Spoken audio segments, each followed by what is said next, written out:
Buckingham Palace is one of the most iconic landmarks in the world, and it's no surprise why. The palace is not only the official residence of the British monarch, but also a symbol of the country's rich history and culture. But what exactly makes Buckingham Palace worth so much money? And also, what secrets lie behind its walls? Well, stay with us as we take you on a journey inside Queen Elizabeth's $5 billion Buckingham Palace and reveal some of its most fascinating secrets. But first, let's take a little detour to bring you up to speed about the palace itself. Buckingham Palace. Buckingham Palace is the official residence and administrative headquarters of the British monarch in London. The palace has a long and fascinating history dating back to the 17th century. The site of the palace was originally a marshy land along the River Tyburn, owned by various nobles and monks over the centuries. In 1703, John Sheffield, the first Duke of Buckingham and Normanby, built a large townhouse on the property, which became known as Buckingham House. Fast forward to 1761, and King George III bought Buckingham House for his wife, Queen Charlotte, and their children.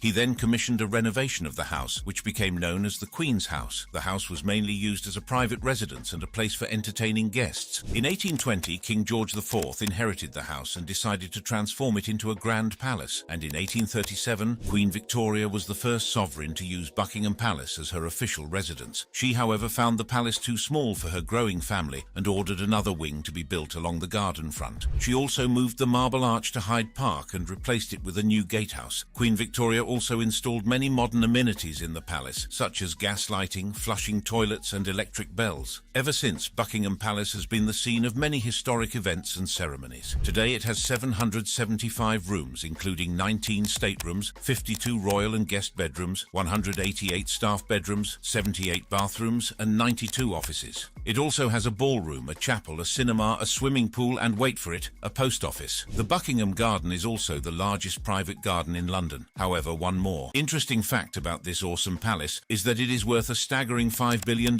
Yeah, you heard that right. Each year, during the majority of July to October, the staterooms, which is where official and state events are held, graciously open their doors to the public. With that said, let's now take a trip through this exquisite palace to reveal some of its most fascinating secrets, and of course the most expensive things owned by the late monarch, Queen Elizabeth II. The 2-penny blue Mauritius stamp.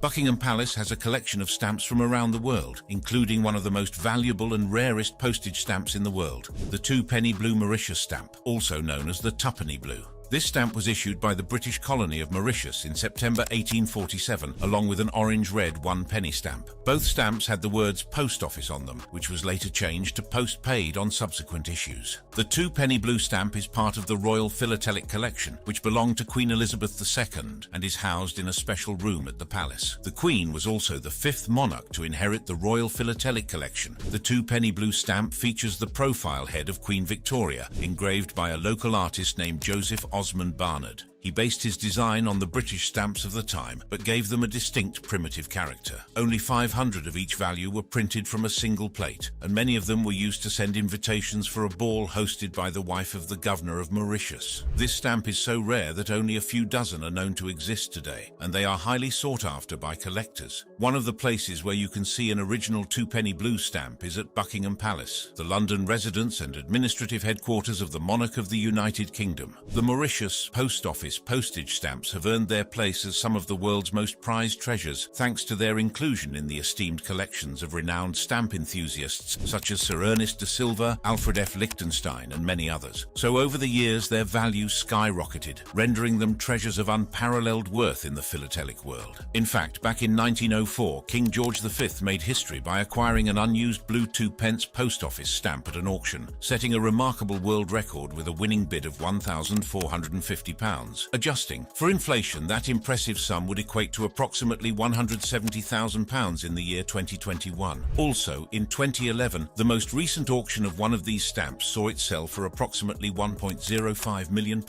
which translates to an astonishing $1.7 million. As of today, a mere 26 specimens of the Mauritius Post Office stamps remain in existence, comprising 14 1-penny stamps and 12 2-penny stamps. The 2-penny blue stamp is valued at £2 million in a collection worth more than £100 million. It is considered to be a masterpiece of philately and a symbol of Mauritius's colonial history. The collection is not open to the public, but it is sometimes displayed at exhibitions or lent to museums. The mosaic Fabergé egg.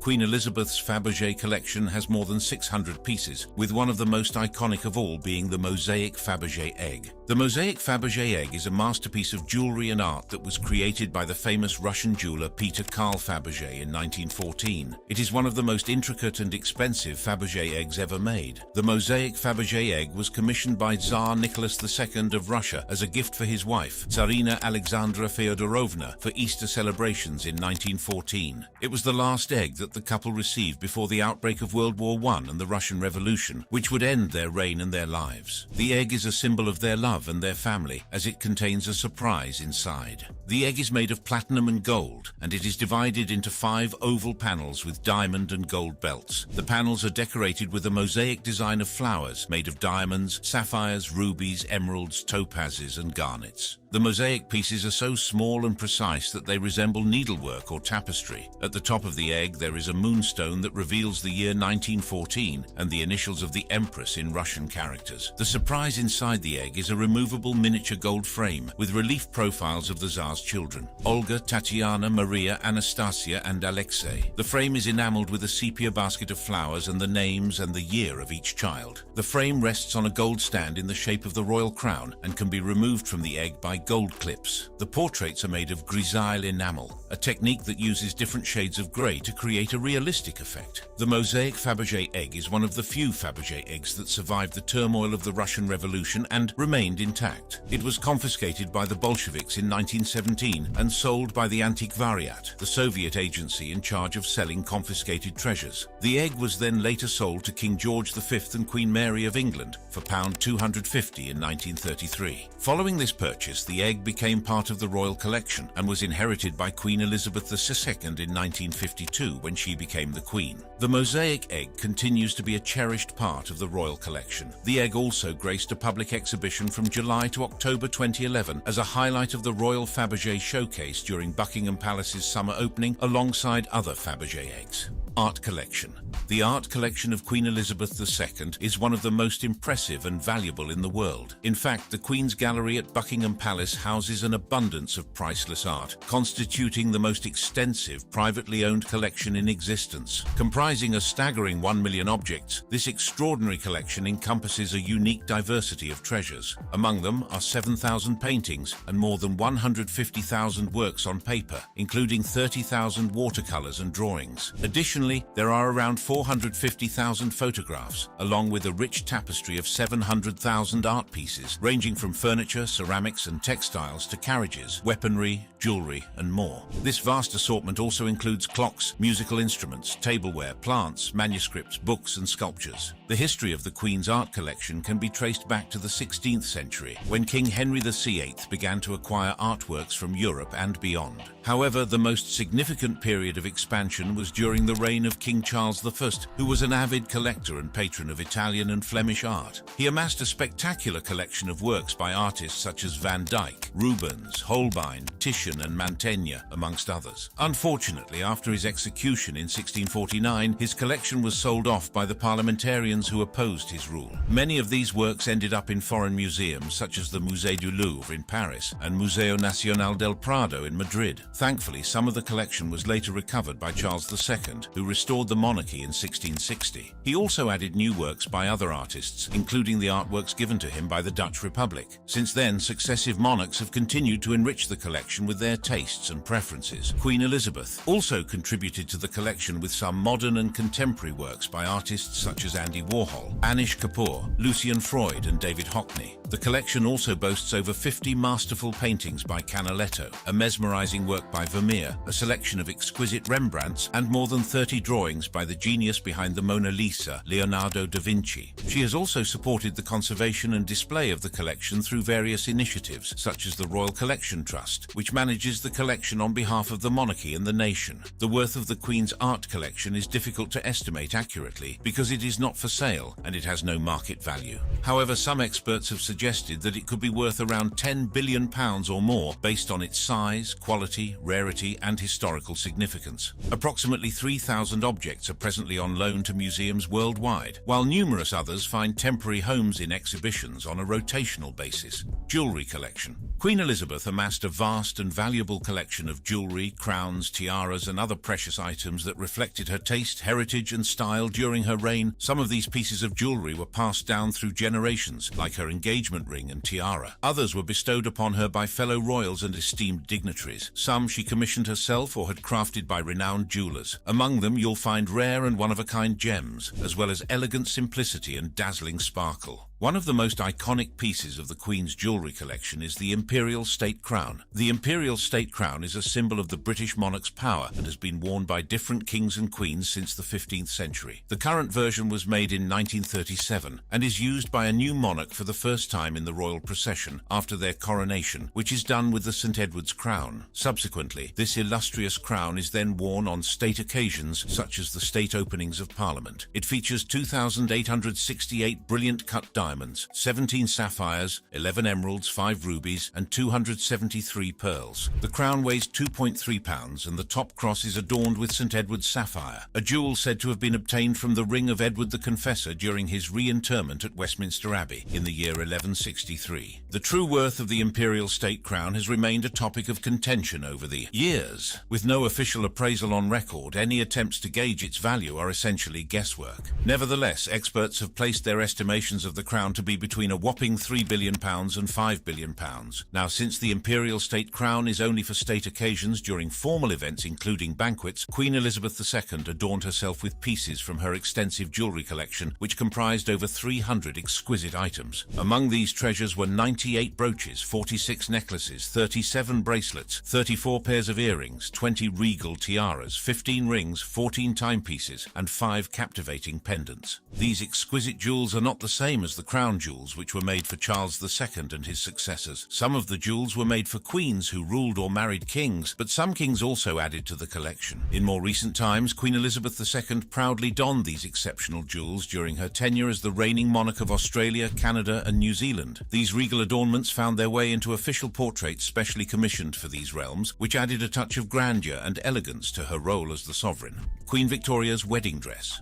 Queen Victoria's wedding dress is one of the most iconic and influential garments in the history of fashion. It was worn by the young Queen on her wedding day to Prince Albert of Saxe-Coburg and Gotha on February 10, 1840, at the Chapel Royal of St. James's Palace in London. The dress was made of heavy silk satin in a plain cream colour, trimmed with a deep flounce and trimmings of Honiton lace, handmade in Devon, England. The dress also featured orange blossoms, a symbol of fertility that adorned the skirt, the wreath on the Queen's head, and the bouquet she carried. The train of the dress, carried by her bridesmaids, measured 18 feet in length. The choice of a white wedding dress was unusual and innovative at the time, as most royal brides favoured dresses in bright-coloured or Brussels lace. Queen Victoria chose white to demonstrate her support for the British textile industry, especially the lace-making cottage industry in Honiton. She also wanted to emphasise her simplicity and modesty as a bride, rather than her status and wealth as a monarch. Before long, the white wedding dress soon became a popular trend among Victorian brides of all classes, as it symbolized purity, innocence, and romance. Interestingly, Queen Victoria has been credited with starting the tradition of white wedding gowns that persists to this day, although she was not the first royal to be married in white. The wedding dress remained in the possession of Queen Victoria until her death in 1901. It was then inherited by her eldest son, King Edward VII, who passed it on to his son, King George V.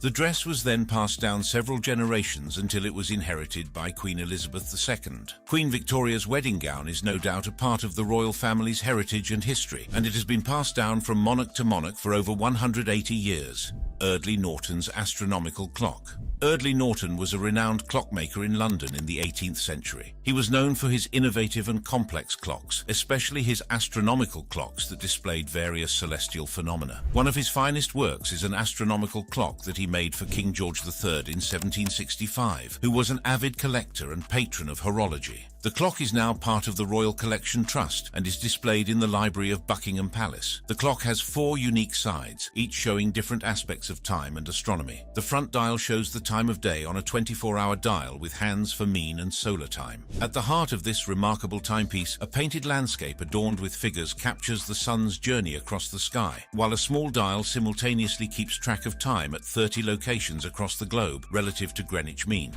The hour hand completes a full rotation every 24 hours, while the minute hand revolves once an hour, either ahead or behind the equation hand depending on the date. And to ensure precision, the landscape rises during winter and lowers in summer, ensuring ensuring the sun consistently rises and sets at the precise time for that day of the year. At the pinnacle, a lunette meticulously records both the date and the month, which does not yet complete this ingenious display of timekeeping artistry. Coming to the left side dial, this side of the clock shows the date on a large revolving dial in the center below three smaller dials. On the upper right, you can see which day of the week it is. In the middle at the top, there's a dial showing the month. Meanwhile, on the left, a dial controls how everything moves. This control system works from a plate positioned at a 90-degree angle to the main plates. The transfer of time happens through gears that power the back dial, which, interestingly, shows the age and phases of the moon and high and low tides at 32 seaports. The moon is represented by a globe in the arch. The tide, on the other hand, is indicated by a silver-painted wave that rises and falls according to a complex mechanism. Lastly, there's the right side dial that shows an orrery, or a model of the solar system. This side of the clock shows the position of the planets in their orbits according to the system of Copernicus as they move around their orbits. Eardley Norton's astronomical clock is beautifully housed in a mahogany case with silver and enamel dials and mounts. It has a three-train fusee-driven movement with a dual deadbeat escapement and an unusual offset crutch arm. The clock also features a pendulum at the back of the clock behind the back dial. This one-of-a-kind clock is considered one of Norton's masterpieces and, of course, one of the most sophisticated astronomical clocks ever made.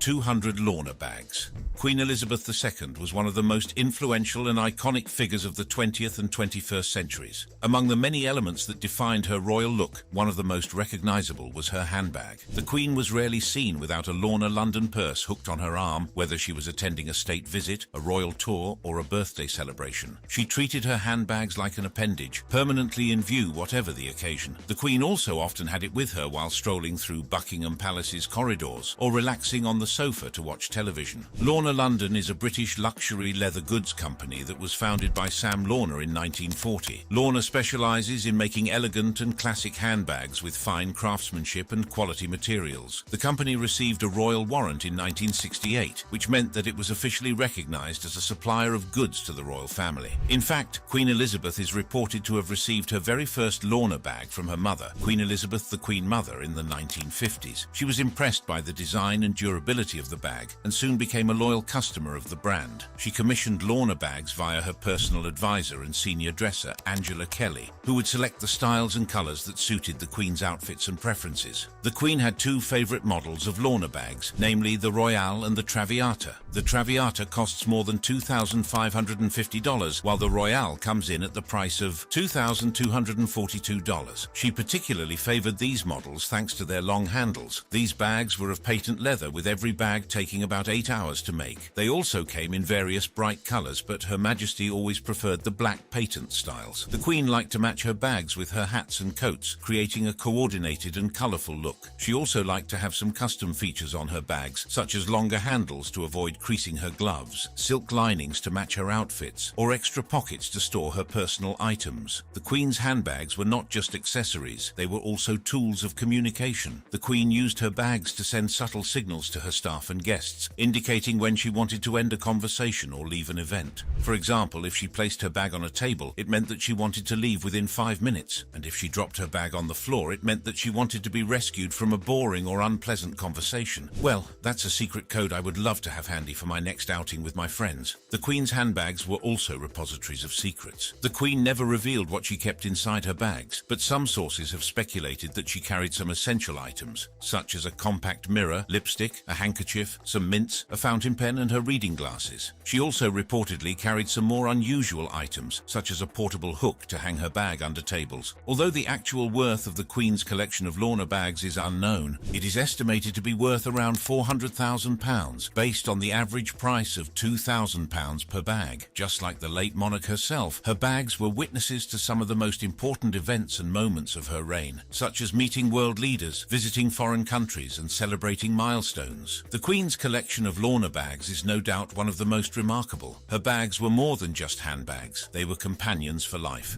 The Royal Garden.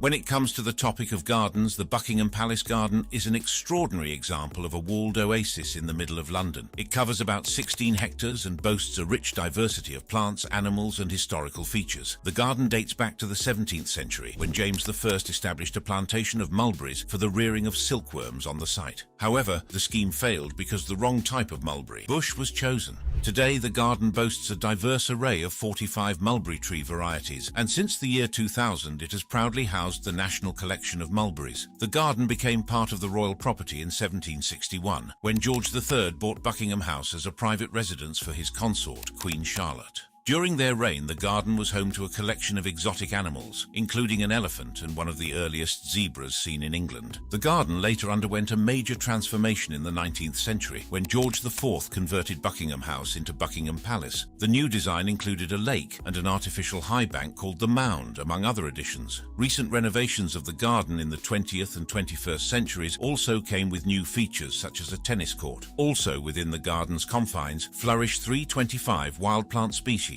along with 30 species of breeding birds and a splendid canopy of over 1,000 trees. This arboreal wonderland comprises 98 majestic plane trees and a diverse assembly of 85 distinct oak species. The Buckingham Palace garden also acts as a refuge for London's rarely spotted native birds, including the common sandpiper, sedge warbler, and lesser whitethroat. The garden is not only a place of beauty and tranquility, but also a venue for official entertainment and celebratory events. Among the garden's renowned gatherings are the garden parties, a tradition dating back to Queen Victoria's reign, where approximately 24,000 guests from diverse backgrounds are warmly invited each summer. Beyond these, the garden plays host to an array of events, including concerts, receptions, investitures, and state visits. The Royal Garden at Buckingham Palace is a unique and fascinating attraction that is open to the public for a limited period each year, usually from July to October. Visitors can explore the garden at their own pace or join a guided tour that covers some of the highlights of the garden. They also get to enjoy a picnic on one of the sweeping lawns overlooking the palace after the tour.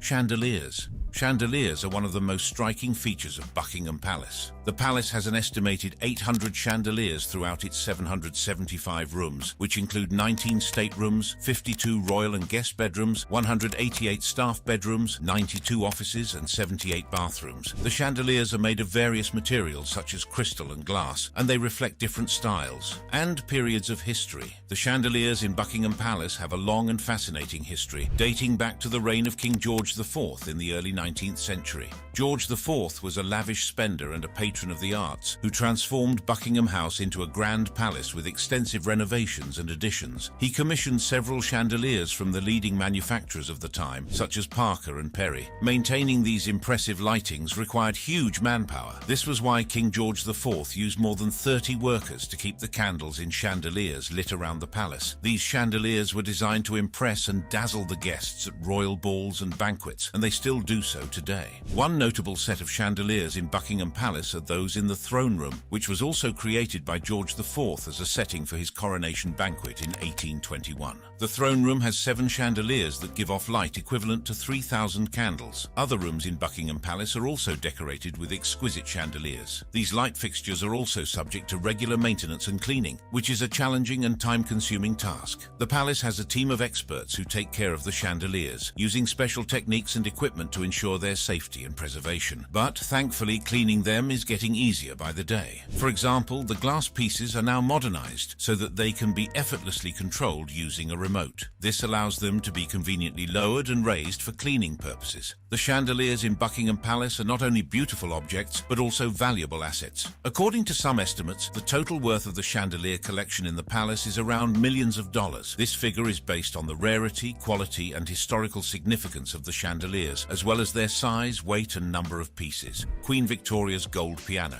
Queen Victoria's gold piano in Buckingham Palace is an extraordinary piece of musical and artistic history that can be found in the White Drawing Room at Buckingham Palace. It also caused a buzz on social media when the public caught sight of the gold-gilded instrument in the background as the Queen delivered her annual royal Christmas message. This piano is Queen Victoria's gold piano, made by S&P Erard, a French firm that was famous for producing high-quality pianos for many of the greatest composers and performers of the 19th century, such as Chopin, Liszt, Mendelssohn, and Wagner. Erard was also known for inventing the double escapement action, which allowed rapid repetition of a single key and enabled more virtuosic playing. Talking about the value of the piano, it is hard to place an estimate on it, as the piano is a one-of-a-kind, hand-painted model masterpiece that has historical and sentimental significance. However, based on some comparisons with other Erard grand pianos from the same period, it could be worth around £138,000, which is equivalent to $175,000. The piano was made for Queen Victoria in 1856, as both she and her husband, Prince Albert, shared her love of music.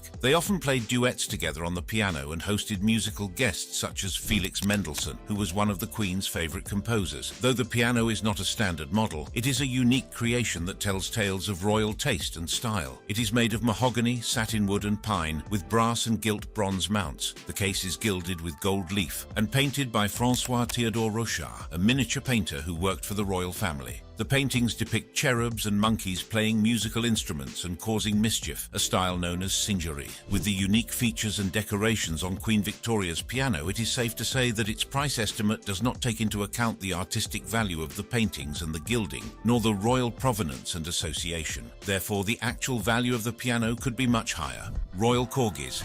The Royal Corgis were the Pembroke Welsh Corgi dogs owned by Queen Elizabeth II and her parents, King George VI, and Queen Elizabeth, the Queen Mother. The Queen was very fond of Corgis since she was a small child, having fallen in love with the Corgis owned by the children of the Marquess of Bath. And throughout the years 1933 to 2018, the late monarch owned at least one Corgi. She also owned more than 30 Corgis from her accession in 1952 until she died in 2022. The Royal Corgis gained worldwide fame and came to symbolize the British monarchy.